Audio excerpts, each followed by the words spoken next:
Somewhere beneath the deserts of Iran, there is water flowing right now. It has been flowing uninterrupted for 3,000 years. No pump, no electricity, no fuel, just gravity, darkness, and an engineering calculation so precise that the people who built it didn't even have mathematics the way we understand it today. It runs under cities, under farms, under entire civilizations that rose and fell above it. And it still works. It's called a qanat. And in the 1950s, the United States government decided the world didn't need it anymore. What you're about to hear is the full story. The engineering, the politics, the coup, and the catastrophe that followed. And if you stay until the end, you'll find out what the US Army Corps of Engineers is doing with this technology right now. Because that part, nobody talks about that part. Before we get to the burial, you need to understand what was actually being buried. Because this is not a story about a primitive irrigation ditch. This is a story about a feat of engineering so sophisticated that modern hydrologists still struggle to fully explain how ancient builders achieved the tolerances they did. A qanat begins with a shaft sunk deep into an alluvial fan at the base of a mountain range, what engineers called the mother well. Workers known as mechanists would descend into these shafts and dig horizontally toward a distant settlement. The tunnel had to be angled at a gradient of less than 0.5%, barely 1 degree of slope, maintained over distances that sometimes stretched 30 kilometers or more underground. Too steep, and the water would erode the tunnel walls and collapse the system. Too flat, and the water simply wouldn't move. The margin for error was almost nothing. And they did this by hand, in total darkness, often in tunnels barely wide enough to turn around in. The mechanists were a specialist caste. Their knowledge was hereditary, passed from father to son across generations, because the only way to learn it was to live it. They knew how to read the moisture in the soil, how to detect the angle of a buried aquifer, how to brace a tunnel wall using fired clay hoops in sections where the ground was loose. They had no instruments beyond experience. When they hit a water-bearing layer without warning, the shaft would flood instantly. Deaths were common. There were no safety protocols. The work simply continued. What made the system remarkable wasn't just the construction. It was what happened after. Once built, a functioning qanat required no power to operate, ever. The water moved by gravity alone, protected underground from the desert sun, arriving at its destination, having lost almost nothing to evaporation. In surface canals under the Iranian heat, you can lose 40 to 60% of your water before it reaches a single farm. A qanat loses nearly zero. The qanat was also self-limiting in a way that no mechanical system can replicate. It cannot overpump. When the water table drops due to drought, the qanat's output drops proportionally, a built-in conservation mechanism that protects the underground reservoir automatically. It is, in the most literal sense, a system designed to last forever. And it did. By the time the 20th century arrived, Iran had over 21,000 of these systems. They sustained cities. They watered farms across landscapes that had no business supporting agriculture. They had been running continuously for 3 millennia. So here is the question the record never quite answers cleanly. If the system worked so well, why did it disappear? And more specifically, who decided it should? The year is 1949. President Harry Truman stands before Congress and announces what he calls a bold new program. The United States would send technical experts, engineers, agronomists, economists to what he called underdeveloped areas of the world. The stated goal was humanitarian. The actual architecture of the program was strategic. This was the Cold War, and every nation on the fence between East and West was a prize worth winning. The program was called Point 4, and within a year, American technical advisors were embedded inside Iran's water management apparatus. Now here is where the story takes a turn that almost never makes it into the official record. Iran in 1951 was in political crisis.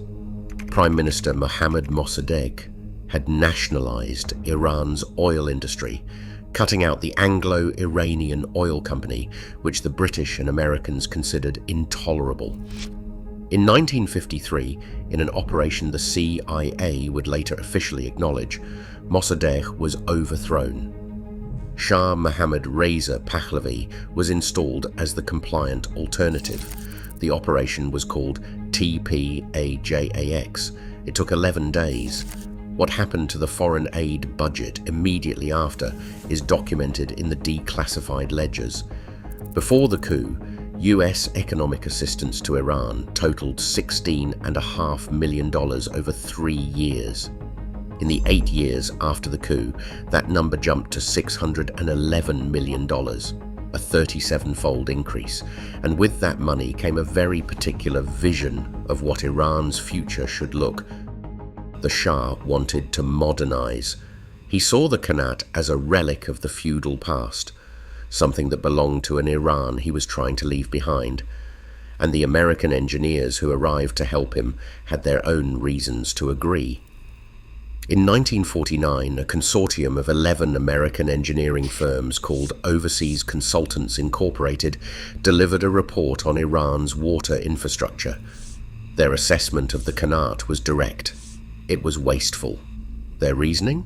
The water flows constantly, even when no one needs it. During non-irrigation seasons, they wrote, tremendous quantities of water go unused. What they did not write or chose not to acknowledge was that traditional Iranian communities had developed an entire system for capturing that constant flow. Small storage ponds held the water during off-season months. A communal water manager called the Mirab allocated it equitably when irrigation returned. The qanat wasn't wasting water. It was sustaining a social ecosystem that American engineers in 1949 didn't have the framework to value or the incentive to preserve. But if you thought the efficiency argument was damaging, what came next was worse. By 1957, US agricultural economist Joseph Motherell had delivered a report recommending what he called efficient operating scale for Iranian agriculture. Larger farms, centralized management, industrial supply chains. What that prescription required, though it was never stated so plainly, was the dismantling of the communal Bune system, the cooperative land arrangement that was the only mechanism capable of maintaining qanats across generations. The logic was simple and devastating. If you break the social structure, you break the water system. You don't need to physically destroy a qanat. You just need to eliminate the people responsible for maintaining it, scatter the communities that depend on it, and replace the communal knowledge with a diesel engine. The land reform of 1963 did exactly that. And while all of this was happening, something was being offered in its place. The mechanical well, fast to drill, easy to operate, and critically for the Cold War optics of the era. Photogenic. A gleaming pump and a concrete wellhead projected American industrial power in a way that a hand-dug underground tunnel never could. A qanat, hidden beneath the desert and requiring only a shovel to maintain, did not photograph well for a press release. Progress needed a symbol, and the qanat wasn't it. Now here is where this story stops being political and starts being catastrophic, because what was lost wasn't just a technology, it was the geological stability of an entire country. In 1954, Iran's qanats were delivering 574 cubic meters per second across the country. By 1977, after 2 decades of American technical assistance and mechanical well expansion, that number had collapsed to 224 cubic meters per second, a 60% drop. In that same period, the number of mechanical wells kept growing. Today, Iran has more than 1 million of them. Here is what those wells do that qanats cannot. They overpump. A qanat is self-limiting. When the water table drops, the qanat's output drops with it, protecting the aquifer from collapse. A mechanical well has no such limit. You can pump until there is nothing left. And in much of Iran, that is exactly what happened. When underground water is removed faster than it can be replenished, the rock and sediment that once held that water compresses. The ground above it sinks, and unlike a depleted aquifer that might theoretically recover with enough rainfall, a collapsed geological formation cannot be restored. The storage capacity is gone permanently. There is a word for this process: subsidence, and it is irreversible. Tehran is now sinking at measurable rates. The city's reservoirs have dropped to 12% of capacity. Farmers who once harvested cotton and wheat across the central plateau now watch their land turn to desert season by season, as the wells they were told to rely on reach deeper and come back with less. Mohammad Barshan, the director of Iran's Qanat Center in Kerman, gave an assessment that deserves to be read slowly. He said, "History will never forgive us for what deep wells have done to our qanats. Half of Iran's qanats are gone, not dormant and recoverable. Gone. The underground pores that once held the water have collapsed. Even if rainfall returns, the ground can no longer store it. 3,000 years of continuous operation, dismantled in less than 30. And now for the detail that closes this story in a way that feels almost too precise to be coincidental. The US Army Corps of Engineers, the same institution whose regional divisions helped map and then marginalize traditional water systems in Iran through the 1950s, has in recent years conducted extensive satellite-based surveys of qanat systems in Afghanistan. Using Google Earth and GIS technology, they documented nearly 6,000 qanat systems across the country. Their stated purpose this time is to evaluate these ancient systems as models for sustainable agriculture and long-term water stability in an arid region. The engineers sent back to study the system they helped bury, the same institution, a completely different conclusion. In 2016, UNESCO added 11 Persian qanats to the World Heritage List, including the Kasabeh Qanat, 33 kilometers long, still flowing, still functioning on the same gravity-fed principle it was built on thousands of years ago. The citation described these systems as models for climate and water solutions in an increasingly arid world. The qanat was not buried because it failed. The declassified documents make this unmistakably clear.